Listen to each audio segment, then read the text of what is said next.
Following his exploits in last year's Mouttet Mile Horse of the Year Rideallday, showed he has no equal in local racing at the moment, smashing an almost 30-year-old track record on his seasonal debut.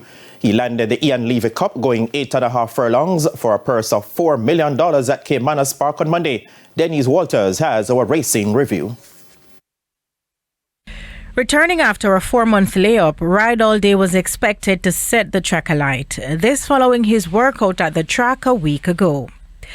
Then, on March 30, the 4-year-old importee galloped 7 furlongs out the mile chute, posting an impressive 1 minute 23 and 3/4 of Eras's track record of 1 minute 22 and 4, set on September 24, 1991.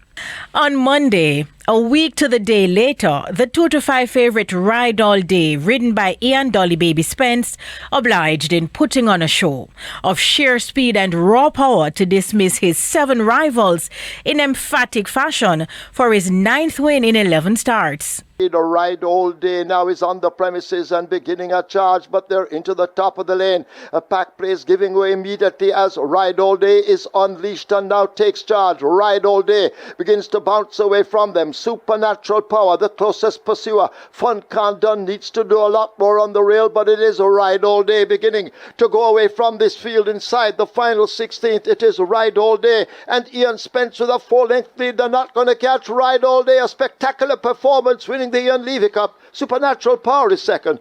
Conditioned by 14-time former champion trainer Philip Fiani, Rideallday, with splits of 22 and 4, 44 and 4, 1 minute 10 and 3, 1 minute 35 and 4, won in an imperious 1 minute 41 and 4 by 3 1/4 lengths.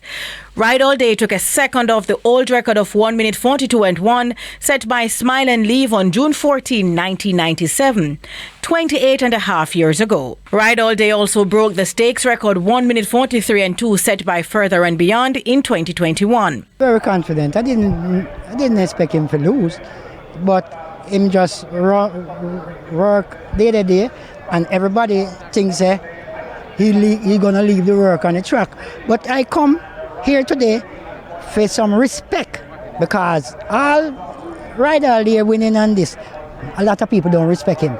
So I come to make a statement today with him. The grey-roan colt Rideallday will look to defend his Mouttet Mile title in December, as the Ian Levy Cup is a win-and-in event for the Mouttet Mile. The top 4 finishers will also earn points towards securing a spot in the prestigious Mouttet Mile. Them not big like him, man. All people left in a tank. Because I know say him run the first time, I'm not going to kill him. Because I know him going to win, I'm not kill him. You understand? I just make him keep up teamwork. Look how far I'm there. But I just sit down and just go on easy until the time come. Him gobble him up like nothing. Him switch him lead from him reach 6.5, and I say it's done. Once him switch him lead from the 6.5, and then him go out the half mile and switch back him lead, it's all over by the shout, man. Meanwhile, Dane Dawkins rode his 500th winner aboard 3-5 favourite Desert of Malibu, who won the Easter Sprint Cup, an overnight allowance contest, going 5.5 furlongs. But it's Desert of Malibu keeps on churning. Mighty Gull is still there fighting. A half a furlong to travel. Desert of Malibu and devastating Dane Dawkins, bringing up his 500th win in the Easter Sprint Cup. Desert of Malibu beats Mighty Gully. Then, conditioned by Gary Sabrati, Desert of Malibu won in 1 minute 6 and 2 by 4.5 lengths. I mean, it's a horse coming off our layup, and she's doing good. You know, we're trying to get her to a point where we can get her to the farm and breed her this year. But we're still just keep going with her, and she's running as good as she does today. We'll keep going with her. Just get a good break, relax her best as I can. I see Mighty Gull inside of me. He was no threat. I was still comfortable coming the straight. I asked her furlong pole. She started to idle, so I applied a stick on her, and she responded. 2-time champion jockey Radish Roman rode a double, while 3-time former champion trainer Anthony Baba Nunes, as well as trainer Peter John Passard, saddled 2 winners. Racing continues on Saturday. Denise Walters for TVJ Sports.